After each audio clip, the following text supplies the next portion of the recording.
Call this meeting to order for the Transportation Innovation Subcommittee. Will the clerk open the roll so the members can take attendance and I put their presence on the electronic voting board?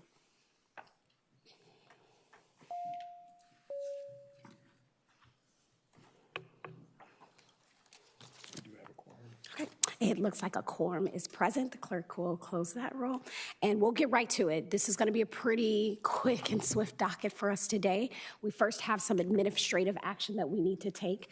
What we're going to do is House Bills 1666 and House Bill 1673.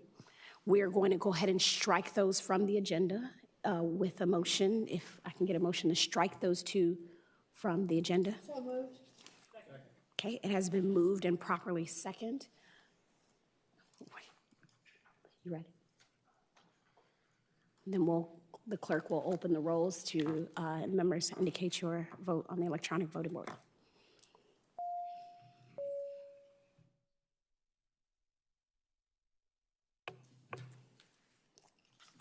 Okay, the clerk will close the roll, and it looks like those two will be struck on a vote of 7-0. And then what we're going to do is House Bill 1664. We're going to move that by for the day. A motion, if I could have. Yeah, just me. Need a motion. Yep. So moved, Madam Chair. Second. Okay, it has been moved and properly second. All those in favor say aye. Aye. All opposed? Okay. That passes by for the day. I did that correctly, right? Yep. Okay. All right, so what there is we've just got one bill before us, and I believe we have Delegate Siebel before us, House Bill 2041. Delegate Siebel, you have the floor. Thank you, Madam Chair. And before we begin, there is a substitute for this bill. Can you go ahead and explain the substitute? Sure, Madam Chair. Thank you. The substitute. I'll move it. Let me move the substitute. So. Motion to move substitute. Okay. Okay, it's been moved and properly second. All those in favor say aye. Aye. All opposed? Okay. It's online, ready to go? All right, the substitute is before us. Oh, can you explain the substitute as we take a look at it? Sure. Thank you very much, Madam Chair. The substitute requires that 2 warning signs are placed before any speed safety camera, one being a feedback sign, which displays the driver's speed before they drive through the camera. The substitute also clarifies that work zone cameras can only be operated while workers are present and ensures that vendors cannot tack on extra fees to summons, creating a civil penalty of $1,000 if they do not comply. Language has also been added to the substitute, requiring that localities or law enforcement provide a report on operating costs of speed cameras. This report is already done. This is something that we were able to access. This is done each year, but this time we're adding for them to include the operating costs of those speed cameras, and then localities who report their associated costs then can make their programs revenue neutral, with revenue in excess of operating and other associated costs going into the Virginia Highway Safety Improvement Program. And lastly, the change in the substitute clarifies portions of the code for state police to align their revenue. This was requested to align their revenue, to the requirements with those of the local government. This was requested by the state police to us, so we added that as well to the substitute. Thank you, Siebel. Thank you, Madam Chair. Okay, so in 2022, 3 beautiful Oakton High School teen girls were walking home from school on Blake Lane, which is in my district. It was last week of school, actually. And they were struck by a driver, sadly another student who was in the car with 4 other students. And he was driving 81 miles per hour in a 35-mile-per-hour zone. 2 of those girls died immediately of their injuries. Leon Yan, who was 15, and Ada Martinez Nolasco, who was 14. And the third student, Ada's cousin, also 15, was seriously hurt. This devastated my community.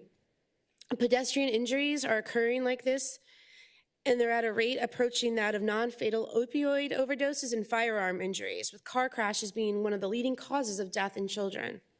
Despite making up only 1.2% of all crashes, pedestrians make up 17% of all traffic fatalities. Black and Latino populations have the highest rate of emergency room visits and fatalities due to pedestrian crashes. Elderly populations are also highly susceptible to these accidents. They make up 40% of Virginia's pedestrian fatalities in 2022. Sadly and heartbreaking, these deaths and injuries are completely preventable. As a result, last year I presented a bill in the same committee asking for the expansion of the use of speed safety cameras beyond school zones to high-risk speed corridors, such as Blake Lane, which I had mentioned earlier, to protect people like Leanne and Ada. Blake Lane, like many other busy streets in my area and in your areas as well, are historically unsafe for pedestrians due to speeding vehicles. We heard many similar stories in this committee last year, compelling testimony from victims, families, and advocates about the epidemic of speed-related injuries and deaths in the Commonwealth. This committee provided lots of thoughtful feedback about the current issues affecting speed safety camera programs and the reasons why at that time we could not expand the program. And I'm happy to report that I am back again this year with solutions to ease those concerns in this bill, HB 2041, which ensures that our speed safety camera programs in Virginia are well-designed, fair, equitable, transparent, and most importantly, they include the voices from the community. HB 2041 is the result of feedback from stakeholders throughout the Commonwealth that I spoke to over the last year. It also includes the recommendations for best practices from AAA, Advocates for Highway and Auto Safety, the Governor's Highway Safety Association, the Insurance Institute for Highway Safety, and the National Safety Council. Madam Chair, the recommendations can be found on the checklist in front of you and then the other members of the committee. We all know that public support for speed safety cameras can erode when they are poorly run or when people believe their only purpose is to generate revenue to finance unrelated expenses to a locality rather than its true purpose, which is to prevent pedestrian deaths. This bill ensures that our speed safety cameras in Virginia do just that and only that. Protect our community, especially pedestrians and bicyclists, from speed. HB 2041 establishes new requirements for the placement, operation, and oversight of speed safety cameras. For example, the language specifies that 2 signs must be placed 1,000 feet before the camera to encourage drivers to start slowing down. One, which I mentioned earlier in the substitute, must be a feedback sign, letting drivers know what their speed is before it is captured. In addition, localities must issue warnings by mail instead of a summons for the first 30 days of a camera's operation with no civil penalties assessed during this period so that drivers are aware that a camera is in operation. Full transparency, we're not trying to have a gotcha moment with these cameras. This, in addition to transparency measures such as required postings on websites and social media, and citizen participation in advisory groups, should really help increase transparency in the community. With the goal of slowing drivers down in a high-risk speed corridors. Truthfully, if cameras are doing their jobs, communities should expect revenue to decline over time, as fewer drivers are actually violating the speed limits. Now, speaking of revenue, to address the issue of exploitation and profiteering in speed camera programs across the Commonwealth, this bill requires that all funds collected in excess of operating and other associated costs be allocated directly to the Virginia Highway Safety Improvement Fund, with reporting requirements to protect against any abuse. It also ensures that there are no hidden fees associated with the devices and ensures contractors can only accept a flat rate for their services.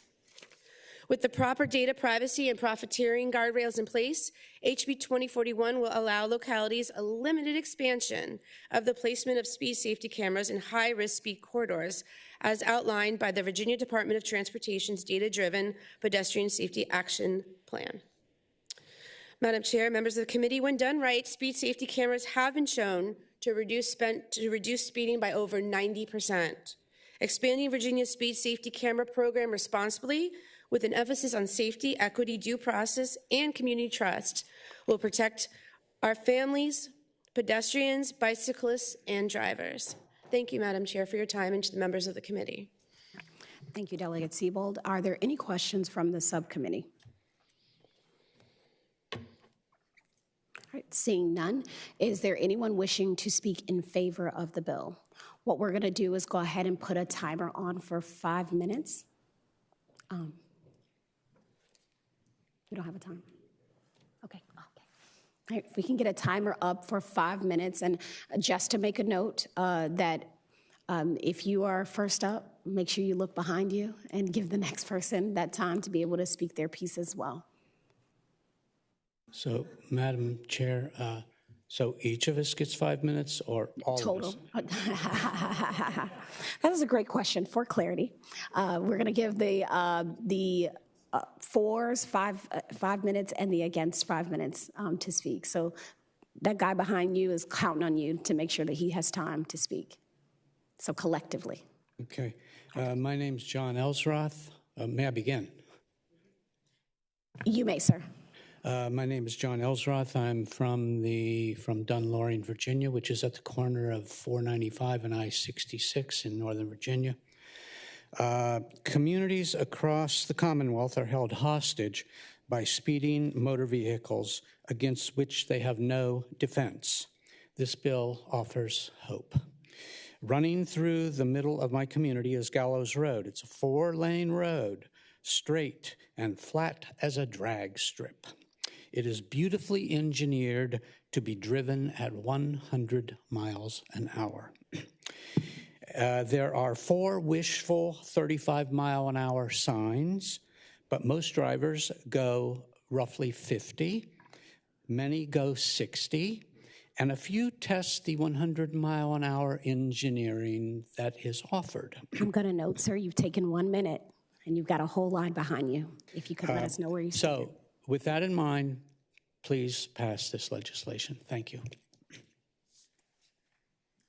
Madam Chair, members of the subcommittee, Patrick Cushing on behalf of AAA, and we support the bill. Good afternoon, Madam Chair, members of the committee. I'm Brent McKenzie with the City of Virginia Beach, and we support the bill as well, and we thank the delegate for bringing it forward. We were chatting beforehand. Do have a concern with what we see as an inequity with the dollars collected in a locality going to a state program and then being spent in localities that maybe don't have a program. Wondered if there was a way that once it gets to that state program, they could be reallocated to the localities that do spend the capital and the political capital, the courage to put these programs together. That would really be our only issue. So we'd appreciate any consideration on that front. Thank you.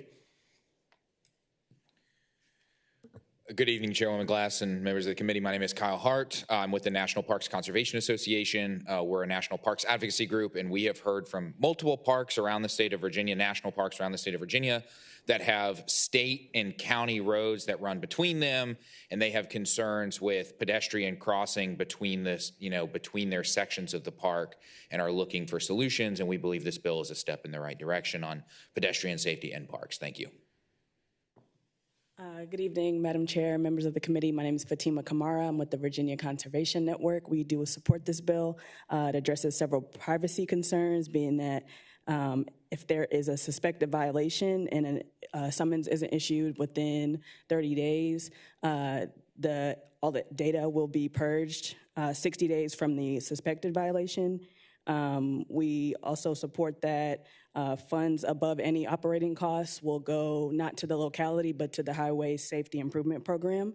And then we also support that it creates an advisory group of stakeholders to annually review camera usage. Thank you.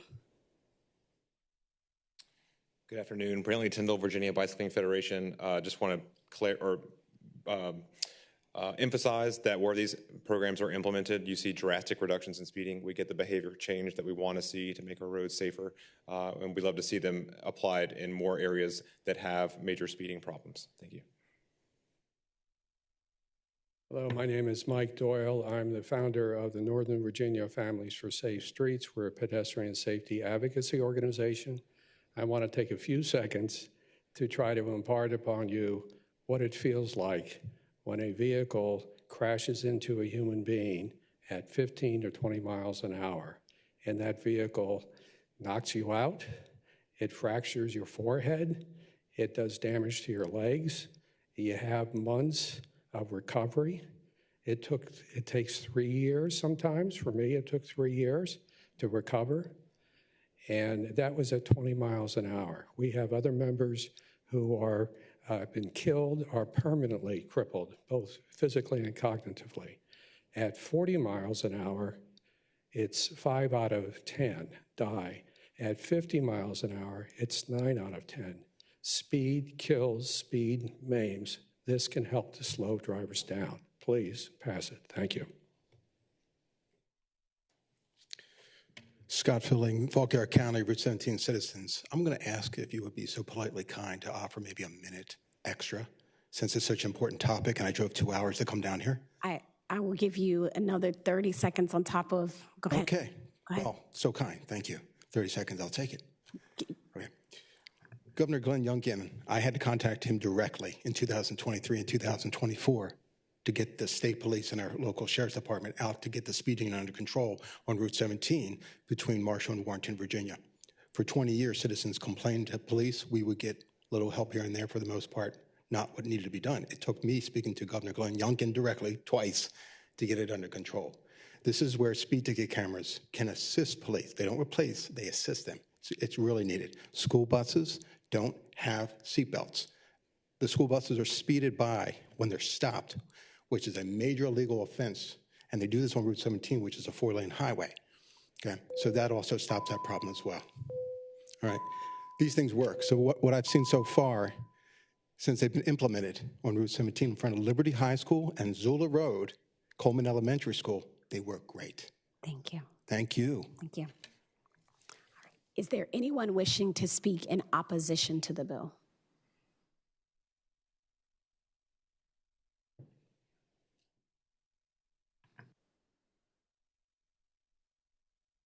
Madam Chair, members of the committee, my name is Mitchell Smiley. I'm with the Virginia Municipal League, and it pains me that I cannot support this bill today. I came to this committee prepared to support one of Delegate Jones's bills. I think we both agree, as patron and I, that these programs work. They are very effective in slowing folks down. I know I've had conversations with you, Madam Chair, as well. These programs work, and they are very important for our communities. We do have a concern that current contracts that localities have already entered to, how some of these changes would interact with those existing contracts. I would like to see some language that would allow for either a hold harmless clause or some sort of delayed enactment for localities that have already entered into a contract and have these programs currently, so they're not harmed by this legislation.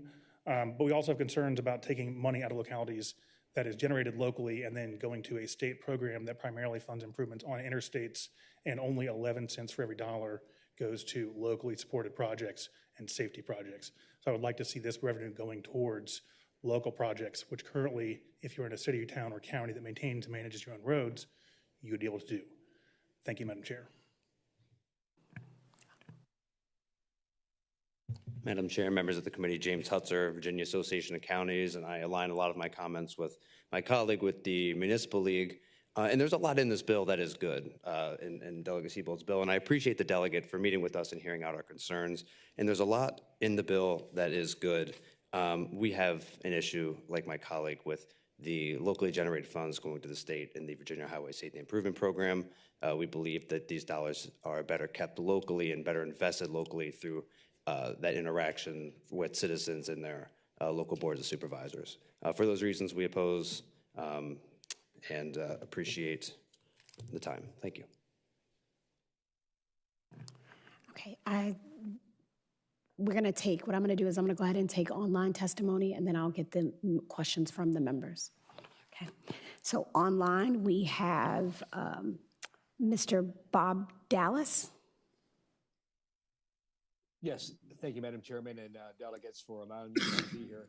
I serve as a consultant for one of the providers of automated speed enforcement in Virginia and other states, but I also serve as a member of the Vision Zero Network Board. And when we look at our goals, and you've seen them come through in the infrastructure bill, our goals are to improve the infrastructure to make it more resilient for people. And we look at automated speed enforcement as a component of that. And automated speed enforcement done right, which is reaching out to community, and quite frankly, the way Delegate Siebold described it is exactly right. But when it comes to our program, high visibility enforcement, a lot of signage, letting the public engage to know that we're doing this for safety and safety first. So I just want to close with this point about the issue of funding and where it goes. We work in several states, and each state does it a little bit differently. I served as director of the Governor's Office of Highway Safety here in Georgia, where I'm from, for 8 years, and have been active in the highway safety community since 1990. And I think this is something that collectively people can work through to make sure that the funds are properly used to benefit safety. Thank you very much. All right. Thank you, Mr. Dallas. Next, we have Dr. Jessica Cicchino. Hi, yes, thank you very much. I'm Jessica Cicchino with the Insurance Institute for Highway Safety. We're a traffic safety organization based in Arlington, Virginia. And it's crucial that speed safety cameras are implemented with safeguards in place to ensure consistency, fairness, and transparency. And as Delegate Sebald mentioned, we worked with other national organizations to develop a checklist of best practices for speed safety camera programs. And we were happy to see that many of the recommendations in our checklist appear in this bill. And so we hope to see that if we add additional safeguards to Virginia's speed safety camera programs to ensure that they're fair and transparent and focus on safety, that it'll increase public confidence in this life-saving intervention. Thank you. All right, thank you, Dr. Cicchino.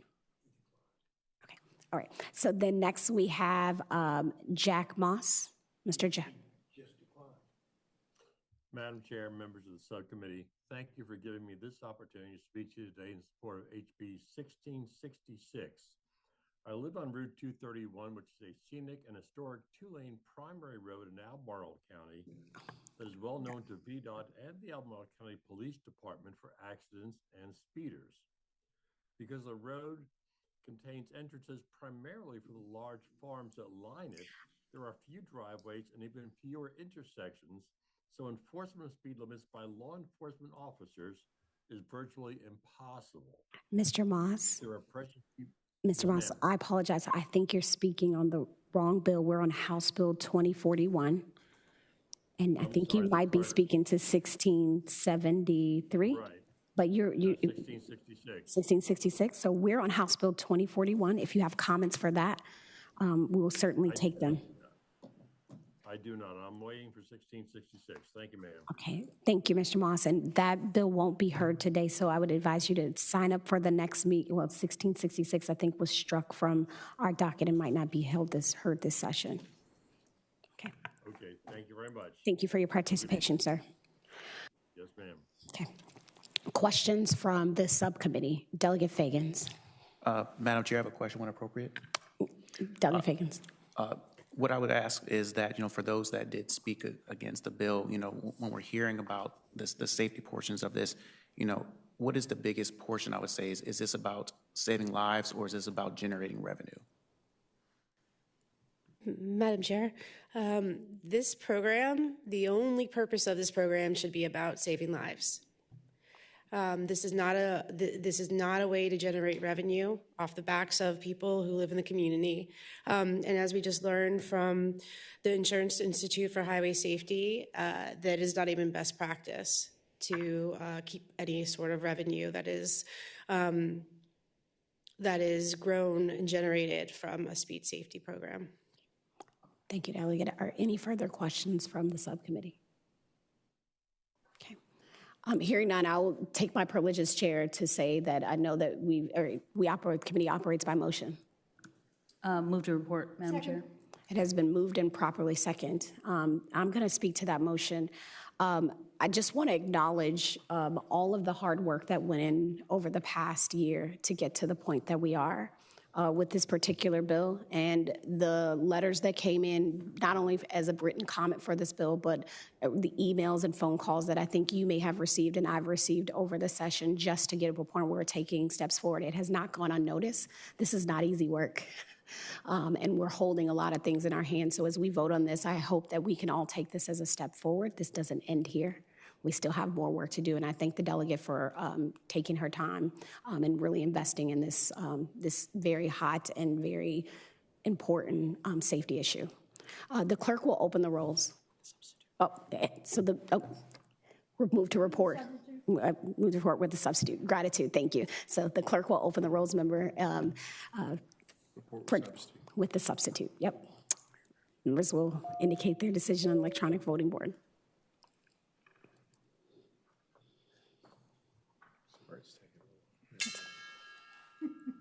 A little music.